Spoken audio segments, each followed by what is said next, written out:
महाराष्ट्र में अजान के जवाब में हनुमान चालीसा बजाने का विवाद लगातार परवान चढ़ते जा रहा है। इस विवाद की शुरुआत हुई थी राज ठाकरे के बयान से, जिसके बाद कई अन्य लोगों के बयान भी इस मुद्दे पर आए। महाराष्ट्र में लाउड स्पीकर को लेकर विवाद बढ़ता ही जा रहा है। राज ठाकरे की महाराष्ट्र नवनिर्माण सेना ने रामनवमी के मौके पर शिवसेना भवन के बाहर लाउड स्पीकर लगाकर हनुमान चालीसा का पाठ किया। इससे जुड़ी कुछ तस्वीरें भी सामने आई, जिसके बाद शिवसेना भवन के बाहर पुलिस कर्मियों की तादाद को बढ़ा दिया गया। आपको बता दें कि मनसे प्रमुख राज ठाकरे ने कुछ दिन पहले चेतावनी देते हुए कहा था कि मस्जिदों के बाहर से लाउड स्पीकर हटाए जाएं, नहीं तो वो मस्जिद के सामने हनुमान चालीसा बजाएंगे। जिसके बाद शिवसेना के वरिष्ठ नेता संजय राउत ने कहा था कि महाराष्ट्र में कानून का राज चलेगा। राज ठाकरे ने एक सभा को संबोधित करते हुए कहा था कि मैं नमाज के खिलाफ नहीं हूं, लेकिन सरकार को मस्जिद के लाउड स्पीकर हटाने का फैसला लेना चाहिए। मैं अभी चेतावनी दे रहा हूं, लाउड स्पीकर हटाओ, वरना मस्जिद के सामने लाउड स्पीकर लगाए जाएंगे और हनुमान चालीसा बजाई जाएगी। उन्होंने कहा कि मुझे ये देखकर खुशी हुई कि उत्तर प्रदेश प्रगति कर रहा है। हम महाराष्ट्र में वही विकास चाहते हैं। अयोध्या जाऊंगा, लेकिन आज नहीं बताऊंगा कब। हिंदुत्व की भी बात करूंगा। मुझे अपने धर्म पर गर्व है।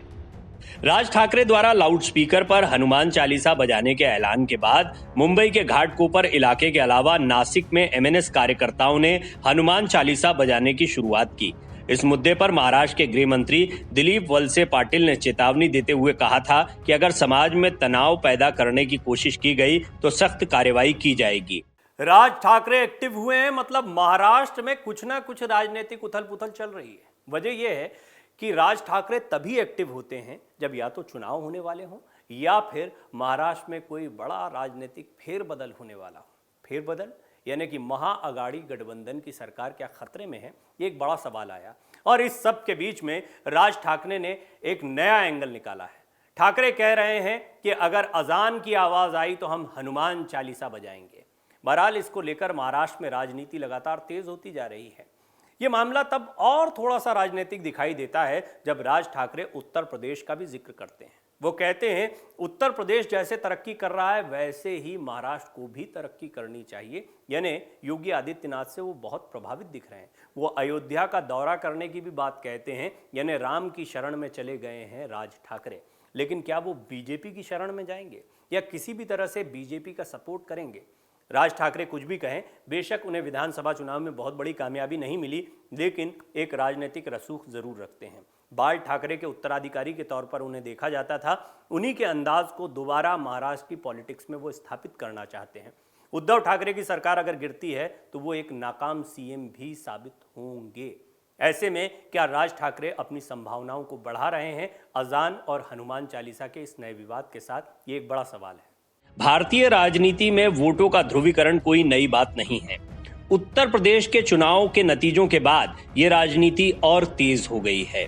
उत्तर प्रदेश में जिस तरीके से चुनाव प्रचार के दौरान हिंदू मुस्लिम का मुद्दा उठता रहा, चाहे वो हिजाब विवाद हो या ईद पर बिजली आने की बात हो और दिवाली पर बिजली नहीं मिलने की बात हो, ऐसे कई बयानों ने देश में ध्रुवीकरण की राजनीति को एक बार फिर हवा दे दी है।